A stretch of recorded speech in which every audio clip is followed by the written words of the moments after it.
नमस्कार दोस्तों, आज आपके लिए लेकर आया हूँ सुदर्शन जी द्वारा लिखित कहानी अंधकार। लाला राम नारायण अमृतसर के प्रसिद्ध व्यापारी थे। मिट्टी को भी हाथ लगाते तो सोना हो जाता। उन पर लक्ष्मी की विशेष कृपा थी।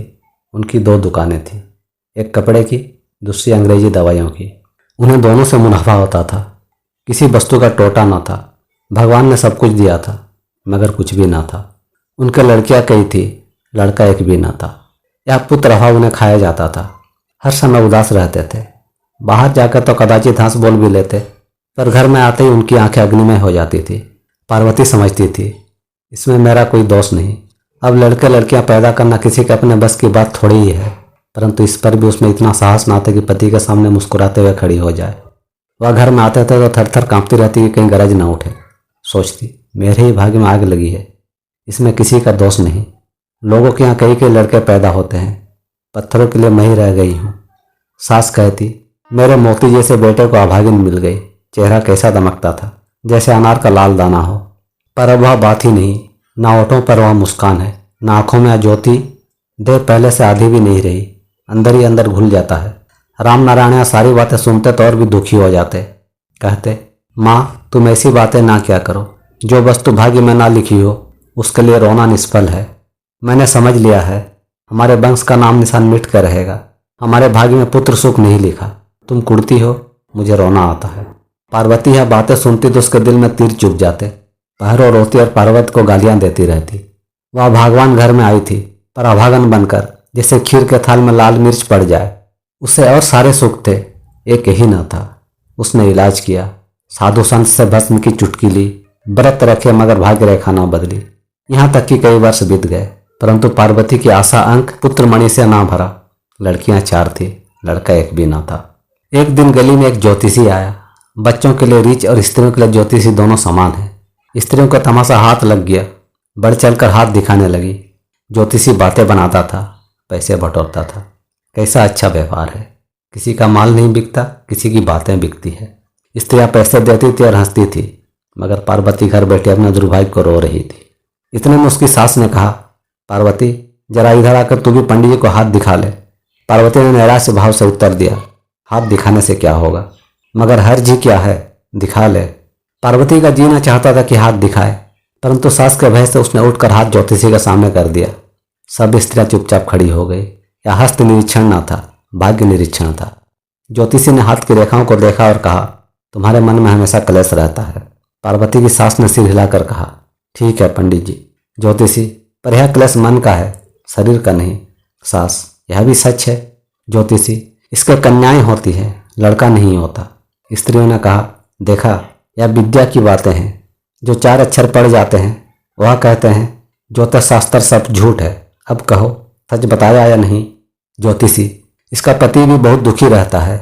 सास, महाराज यह भी सच है। ज्योतिषी, इसके लिए नक्षत्र तो सब अच्छे हैं, केवल एक नक्षत्र अशुभ है, यह सब उसका फल है।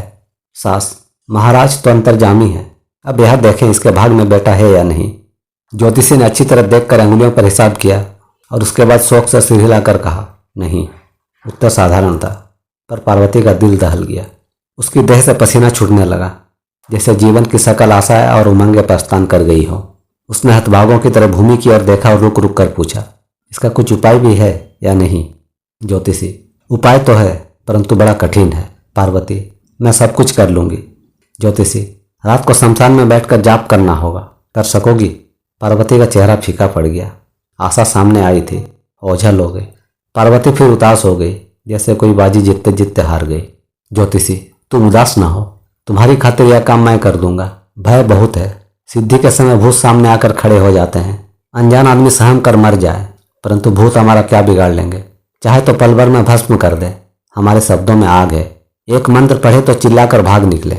पार्वती की आंखें आशापूर्ण हो गई, जैसे देवी का वरदान मिल गया हो।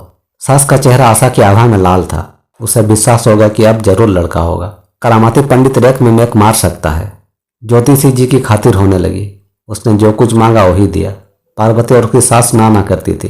कभी काले बकरे के लिए रुपया मांगता, कभी सोने चांदी के लिए। उसे आज तक न ऐसा अमीर घर मिला था, न ऐसे अंधे श्रद्धालु। दोनों हाथों से लूटता था और वह लुटवाते थे। हर मंगलवार को गरीबों में रोटियां बांटी जाती थी। ज्योतिषी जी ने पार्वती को एक मंत्र सिखा दिया था। वह नहाकर 15 मिनट जाप करती थी। खाना भूल सकता था मगर इस मंत्र का जाप ना भूल सकता था। अब इस मंत्र पर ही जीवन की सारी अभिलाषाएं अवलंबित थी। सदा शंका लगी रहती कि यह कच्चा तागा टूट न जाए। वह इसे प्राण से बचा कर रखती थी। यहाँ तक कि मंत्र की परीक्षा का दिन समीप आ गया। अब कुछ दिन बाकी थे। पार्वती की रात दिन खातिरदारियां होने लगी। घर के लोग उसे कोई काम न करने देते थे। कहते आराम से बैठी रहो, सब कुछ हो जाएगा। लाला राम नारायण ने उसे कभी सीधे मुंह बात न की थी। अब हंस हंस कर बोलने लगे, जैसे उससे मनमुटाव था ही नहीं। मुंह हर समय खिला रहता। पार्वती को कभी तांगे की सैर कराने ले जाते, कभी थिएटर दिखाने। कहते जो जी में आए मांग लिया करो, मन मान कर रह जाना स्वास्थ्य को खराब कर देता है। पार्वती को यह 9 महीने गुजरते मालूम न हुए। संसार के सारे सुख सारे आराम पर्याप्त थे। जो कहती वही हो जाता। किसी को दम मारने की मजाल न थी। पहले दासी थी, अब रानी बनी।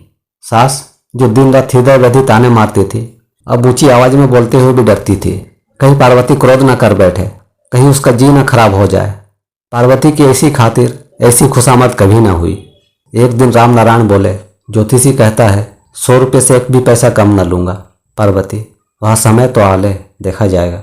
राम नारायण, मेरा दिल कहता है अब क्या लड़का ही होगा। पार्वती, लक्षण तो मुझे भी अच्छे मालूम होते हैं। दिल में ऐसे ऐसे विचार आते हैं कि तुमसे क्या कहूँ। राम नारायण, बस ठीक है, लड़का ही होगा। पार्वती, जी चाहता है फल और मिठाइयाँ ही खाती रहूं, रोटी की तरफ देखने से भी घृणा होती है। राम नारायण, खटाई पर तो दिल नहीं दौड़ता। पार्वती, कभी ख्याल भी नहीं आता।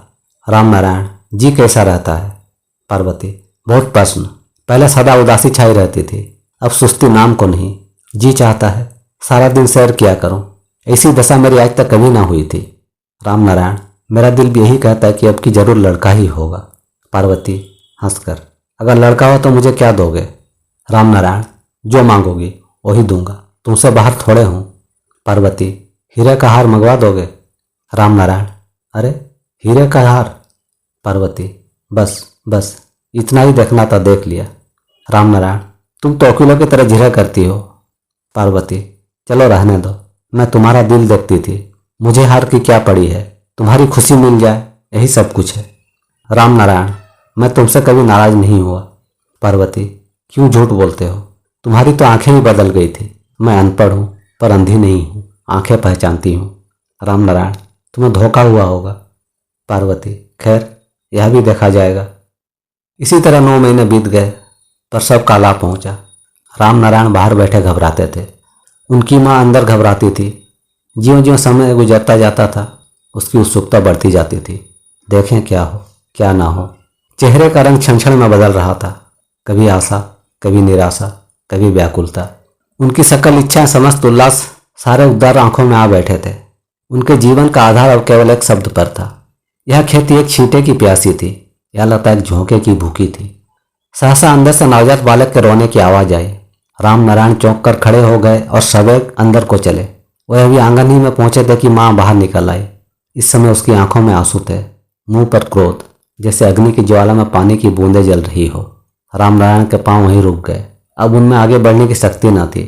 यह लंबा सफर, यह सुदूर यात्रा कितनी आशाओं को लेकर तय की थी, सब निराशा की भेंट हो गई। हृदय क्षेत्र को पानी का छींटा न मिला, आशालता को वायु का झोंका प्राप्त न हुआ। फिर लड़की। राम नारायण का सिर चकराने लगा।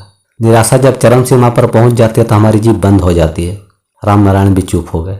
बहुत देर के बाद बोले, अब तो जी चाहता है कहीं निकल जाऊं, यहाँ मेरे दिल को शांति न मिलेगी। माँ, धीरज धरो, घबराने से क्या होता है। राम नारायण, वह ज्योतिषी मिल जाए तो मुंह नोच लूं। मुझे तो उस पर पहले विश्वास न था, मगर तुम्हारे ख्याल से चुप रहा, हजारों पर पानी फिर गया।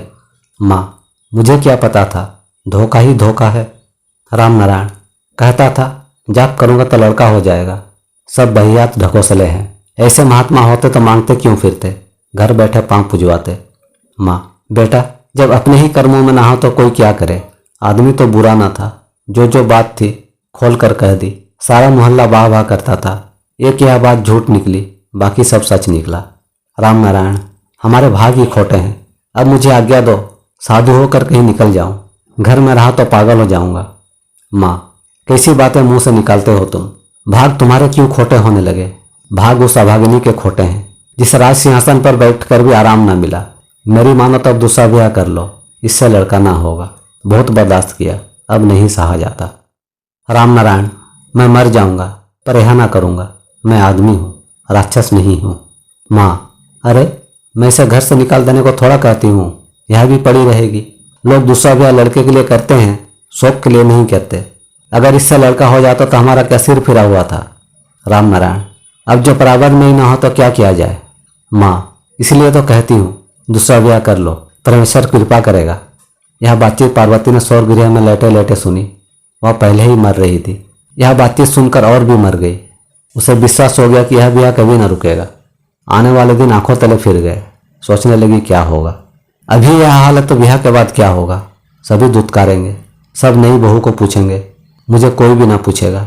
यह अनादर, यह अपमान, यह तिरस्कार कैसे सहूंगी। पार्वती ने अपने सिर पर जोर से थप्पड़ मारा और रोकर कहा, परमात्मा अब तो उठा लो, यह सहा नहीं जाता।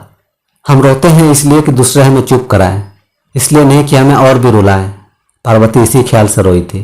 लेकिन उसकी सास ने जब यह सब सुना तो और भी लाल पीली हो गई और उच्च स्वर में सुनाकर बोली, तेरे भाग में मौत नहीं, मौत तो हमारे भाग में है। बैठी राज करती है और छाती पर मूंग दलती है। यह शब्द नहीं थे, जहर में बुझे हुए तीर थे।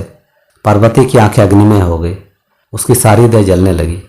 रगों का रुधिर इस तरह खोलता था जैसे कढ़ाई में तेल खोलता हो। सहसा राम नारायण अंदर आ गए और प्यार से बोले, पार्वती धीरज धरो, लड़के लड़कियां दोनों बराबर हैं। माताजी जोश में आकर जो जी में आता है कह देती हैं, मगर उनकी नीयत खोटी नहीं, भोली है। इतना नहीं समझती कि जिनके यहाँ बेटे नहीं होते वह मर थोड़े ही जाती हैं। तुम ऐसी बातों की चिंता न किया करो, नहीं तो बीमार हो जाओगी। पार्वती चौंक पड़ी। उसे आश्चर्य था कि यह मीठे शब्द राम नारायण के मुंह से कैसे निकले। वह आज तक यही समझती थी कि यह बेटे का मुंह देखने को तरस रहे हैं। अभी अभी माँ बेटे में जो जो बातें हो रही थी उनसे भी यही प्रकट होता था। एकाएक यह परिवर्तन क्यों? पार्वती ने बहुत सोचा, मगर कोई बात उसकी समझ में ना आई। उसे आश्चर्य हुआ, पर इस आश्चर्य से बढ़कर प्रसन्नता हुई। उसने कातर दृष्टि से अपने पति की तरफ देखा और आंखें बंद कर ली। उसके सब पराये थे, केवल पति अपना था, मगर उसके लिए यही सब कुछ था। परंतु कुछ दिन के बाद पति भी अपना ना रहा। राम नारायण ने दूसरा ब्याह कर लिया। पार्वती पर दुख का पहाड़ टूट पड़ा। उससे कोई सीधे मुंह बात भी ना करता था। सब नई दुल्हन की सेवा में लगे रहते थे। अब नई दुल्हन घर की सब कुछ थी, पार्वती कुछ भी ना थी। यहाँ तक कि उसका मान दासियों के बराबर भी ना था। अब वह किसी काम में दखल ना देती, चुपचाप अपनी कोठरी में पड़ी रहती। जो मिलता खा लेती, जो हाथ आता पहन लेती। अब उसे किसी की कड़वी बात पर क्रोध ना आता था, न जली कटी बातें सुनकर आंखें सजल होती थी। कभी जरा से कटु भाषण पर उसके शरीर में आग लग जाती थी। उस समय वह घर की रानी थी, मगर अब उसका सिंहासन छिन चुका था। अब उसके पति ने उसे अपने मन मंदिर से निकाल दिया था। अब वह रानी नहीं थी, भिखारिन थी। भिखारिन को क्रोध करने का अधिकार किसने दिया है? परमात्मा ने भी नहीं। भिखारिन कुछ दिन मुफ्त की रोटियां फाड़ती रही, फिर काम करने लगी। पहले रानी से भिखारिन बनी थी, अब भिखारिन से दासी बनी। उधर दयावती सारे घर पर शासन करती थी। वह हंसती थी तो सारे घर के लोग हंसते थे, उदास होती तो घर के लोग उदास हो जाते। जरा तेज चलती तो सास कहती, बेटी संभल कर चलो, नहीं पांव दुखने लगेंगे। ऊपर से नीचे उतरती तो कहती, कमर दर्द करने लगेगी। उसका जरा सा सिर दुखता तो राम नारायण की जान पर बन जाती। भागे भागे डॉक्टर के पास जाते और दवाओं की शीशियां उठा लाते। नंदे दयावती पर प्राण देती थी। क्या मजाल जो उसकी इच्छा के विरुद्ध एक शब्द मुंह से निकल जाए। परंतु इतना कुछ होने पर भी दयावती खुश न थी। उसे दिल में हर समय बुरी बुरी भावनाएं उठा करती। एकांत में बैठती तो फूट फूट कर रोया करती। उसे हंसते मुस्कुराते देखकर किसी को संदेह भी न हो सकता था कि उसके दिल में कोई प्राणघातक जलन, कोई दुखदायक पीड़ा होगी। ऊपर ठंडा पानी लहरें मारता था, नीचे आग सुलगती थी। रात का समय था। पार्वती ने बर्तन साफ किए, रसोई घर धोया और छोटी लड़की को लेकर अपनी कोठरी में चली गई। मगर उसके शरीर का एक एक अंग दर्द कर रहा था। दूसरे दिन जगी तो सारा शरीर तप रहा था और सिर उठाए ना उठता था। पार्वती चुपचाप लेटी रही, उसमें हिलने की हिम्मत न थी। यहाँ तक कि 9 बज गए और चूल्हा गर्म ना हुआ। लड़कियां रोटी मांगती थी और रोती थी। पार्वती उनकी तरफ देखती और कराहती थी। यह हृदय विदारक दृश्य देखकर दयावती का दिल पसीज गया। वह दयावती थी, उसमें दया का अभाव ना था। उसने मुंह से कुछ न कहा, परंतु रसोई घर में जाकर रसोई करने लगी। इतने में पार्वती की सास ने पार्वती की कोठरी के बाहर आकर कहा, परमात्मा करे ऐसी बहू किसी को ना मिले। खाने को हर घड़ी तैयार है, काम का ध्यान ही नहीं। नई दुल्हन बैठी काम करती है, यह रानी सेज पर लेटी है। कोई देखे तो क्या कहे। पार्वती ने कड़ा कर उत्तर दिया, क्या करूं, बुखार हो रहा है। सास, यह सब बहाने मैं खूब जानती हूँ। बुखार उखार कुछ नहीं है, बहाना है, बहाना। पार्वती, माँ जी, बहाना तो मैंने आज तक कभी नहीं किया। सास, बड़ी सतवती है ना तू, बहाना क्यों करने लगी। कल सांझ तक बुखार ना था, अब कैसे हो गया। पार्वती, अब यह मैं क्या जानूं, रात को देह दर्द करती थी। सास, देखना कहीं निमोनिया न हो जाए। पार्वती, हो जाए तो क्या कहना, मगर निमोनिया भाग्यवानों को होता है, अभागों को वह भी नहीं होता। सास, भाग्यवान तो मैं ही हूँ, अब मुझे मार। मुर्दार गालियाँ देती है। पार्वती, आप तो लड़ती हैं, मैंने यह कब कहा है। सास, मेरा सिर फिरा हुआ है ना। पार्वती, शायद फिरा ही हो। आग पर तेल पड़ गया। सास ने गरज कर कहा, अगर फिरा न होता तो तेरे जैसे कमजात लड़की को कैसे ब्याह लाती। पर नाले का पत्थर चौबारे में लग गया। पार्वती कमजात का शब्द सुनकर क्रोध न रोक सकी। बोली, जाओ भीतर जाकर बको, मैं तो यूं ही मर रही हूँ, इलाज का ध्यान नहीं, लड़ने की धुन सवार हो गई। परमात्मा ऐसे साथ दुश्मन को भी ना दे। अब सहन करना संभव ना था। पार्वती की सास रोने लगी और इतनी जोर से रोई कि सारा मोहल्ला जमा हो गया। चीख चीख कर कहती थी, बहनों, इस निर्लज बहू ने मेरी पत उतार दी, मेरा जरा सा लिहाज नहीं किया। रात को कहीं बुखार हो गया था, मैंने आकर पूछा, हकीम को बुला लूं। बस इतनी सी बात पर गालियां देने लगी। बोली, तुम्हें मेरे बुखार की क्या परवाह है, तुम्हें उस समय मालूम होगा जब तुम्हारे बेटे को और उसकी बेगम को बुखार चढ़ेगा, तब पूछूंगी क्यों माँ, अब हकीम को बुलवाऊं। मैंने कहा, मुझे गालियां दे लो, पर उस गऊ ने तुम्हारा क्या बिगाड़ा है। इस पर नाम ले लेकर रोने लगी और मुझे कोसने लगी, यह गरीब न लेने में न देने में, अब तुम ही कहो मैंने क्या बुरा किया। मोहल्ले की स्त्रियां चुप थी। वह जानती थी पार्वती ऐसी स्त्री नहीं, परंतु उन्होंने मुंह से कुछ नहीं कहा। हम दुखिया के पक्ष में होते हुए भी उसकी सहायता नहीं करते, उल्टा बाज वक्त उसका विरुद्ध बोल देते हैं। यही दशा स्त्रियों की थी। उनके दिल कहते थे पार्वती निर्दोष है, सारा महाभारत बुढ़िया का मचाया हुआ है, मगर फिर भी उनमें सच बोलने का साहस ना था। हम अपने लिए झूठ बोल सकते हैं, पर दूसरे के लिए सच भी नहीं बोल सकते। सारा दिन बीत गया, पार्वती को कोई दवा न मिली, न उसके पास जाकर किसी ने देखा कि गरीब जीती है या मरती। राम नारायण खाना खाने आए और दुकान चले गए। साथ धूप में लेटी रही, ननदे कुर्सियाँ लेकर रुमाल बुनती रही। केवल पार्वती की अवध लड़कियाँ थी जो कभी उसके पास आ बैठती थी, कभी बाहर निकल जाती थी। इनके अतिरिक्त एक और प्राणी भी था जो उसका सुख दुख अनुभव करता था, और वह दयावती थी। हाँ, दयावती थी, पार्वती की सौत। वह पार्वती के लिए तड़पती थी, पार्वती के लिए रोती थी, मगर कुछ कर न सकती थी। वह इस घर में नहीं थी, उसे कोई कुछ कहता न था। वह स्वयं लज्जा से चुप रहती थी। उसे भय न मारता था, संकोच मारता। हमारा दिल सबसे बड़ा दुश्मन है। रात के 2 बजे का समय था। पार्वती अपनी कोठरी में बेसुध पड़ी थी। एक और एक धुंधला सा दिया टिमटिमा रहा था, मगर उसका तेल समाप्त हो चुका था और उसका प्रकाश धीरे धीरे मर रहा था। यह मिट्टी का दिया न था, पार्वती का भाग्य का दिया था। कैसा तुच्छ, कितना छोटा। इसका प्रकाश अंधकार में किस तरह विलीन हो रहा था, इसका जीवन मृत्यु के मुंह में किस तरह भागता हुआ जा रहा था। इतने में दरवाजा खुला और दयावती धीरे धीरे अंदर आई। उसने पार्वती के चेहरे को देखा और ठंडी आह भरकर उसके सिरहाने बैठ गई। इसके बाद उसने पार्वती का सिर अपनी जंघा पर रख लिया और उसके बालों में प्यार से अंगुलियां फेरने लगी। पार्वती ने घबरा कर आंखें खोल दी और कहा, कौन? उसको आशा थी यह राम नारायण होंगे। दिन में माँ के ख्याल से ना आए, अब आए हैं।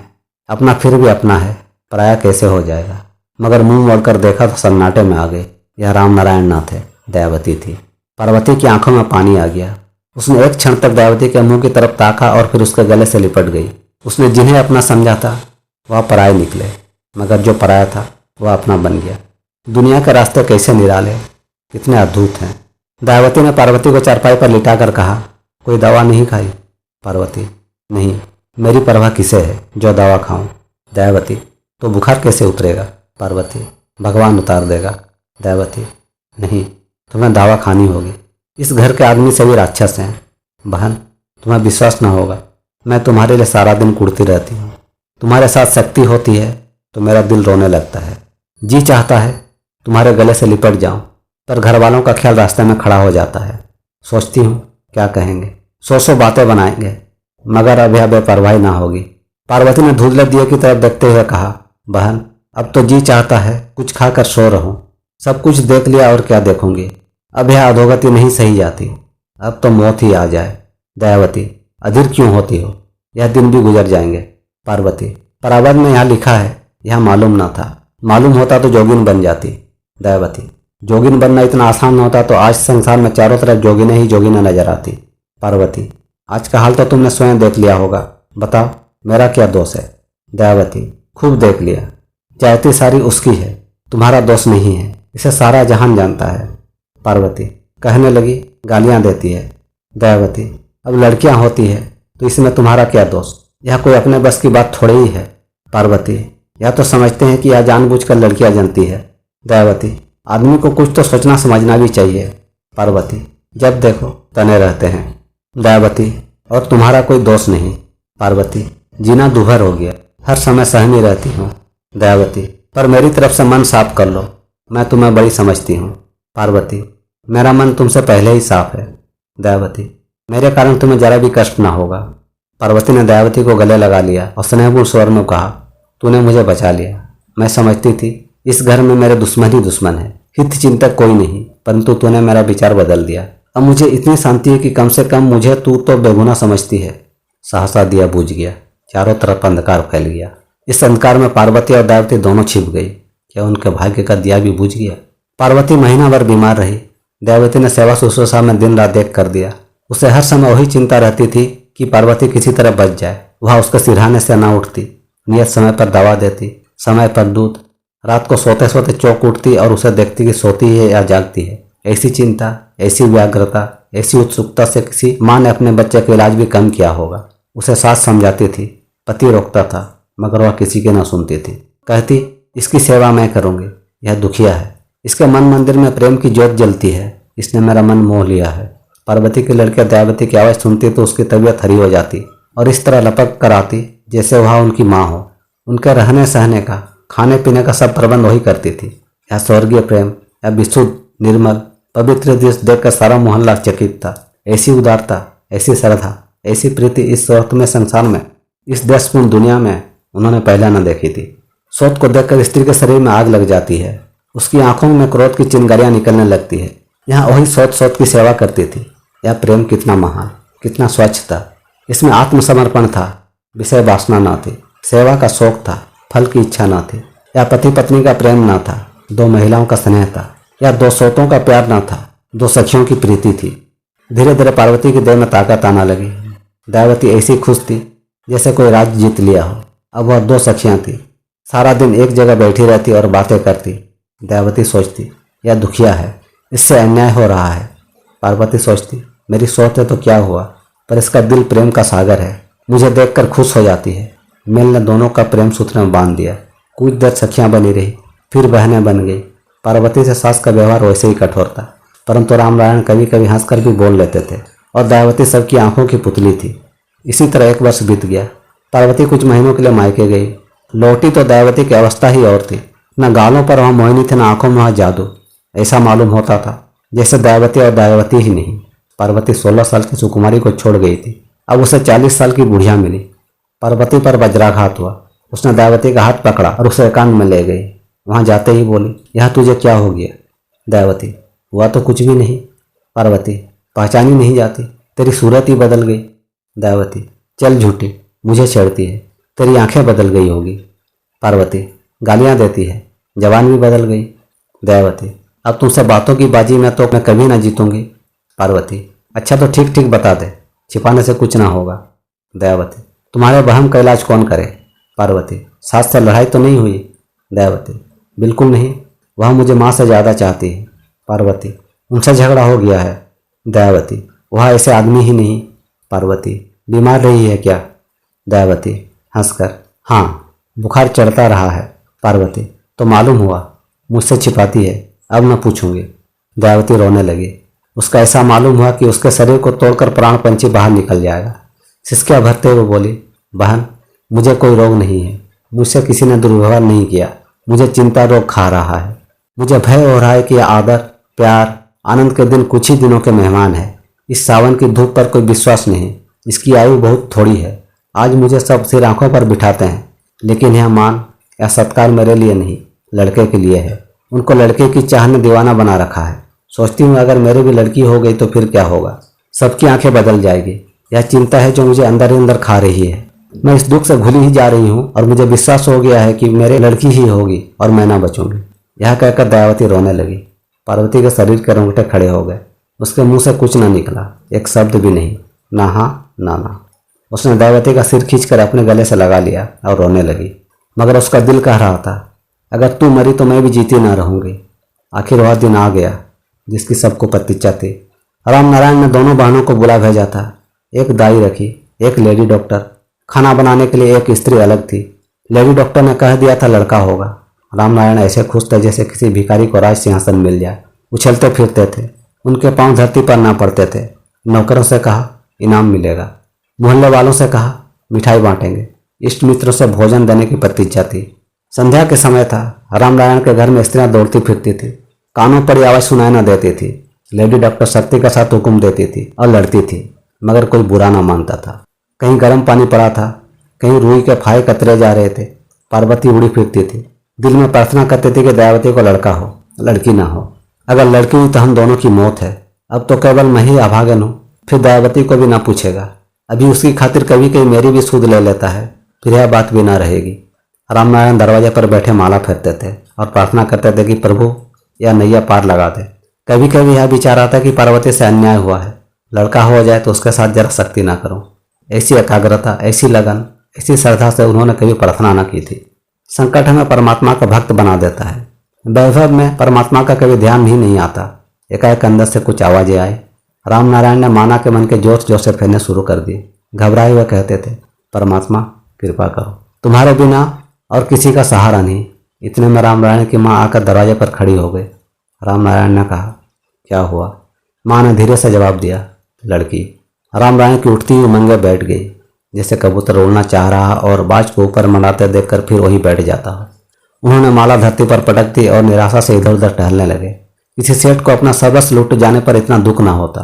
थोड़ी देर बाद दयावती के पास लेडी डॉक्टर और पार्वती के सिवा कोई भी ना था। सब राम नारायण के गीत जमा थे। कोई शोक प्रकट करता था, कोई संतावना देता था, मगर राम नारायण बिल्कुल चुप थे। चारों तरफ देखते थे और ठंडी सांसें भरते थे। दयावती का किसी को भी ख्याल न था। सहसा पार्वती कमरे में आई और बोली, दयावती मर गई। राम नारायण बैठे थे। नवजात लड़की की भी कोई आशा नहीं। सारे घर में कोहराम मच गया। राम नारायण, उनकी माँ, उनकी बहनें सब रोने लगी।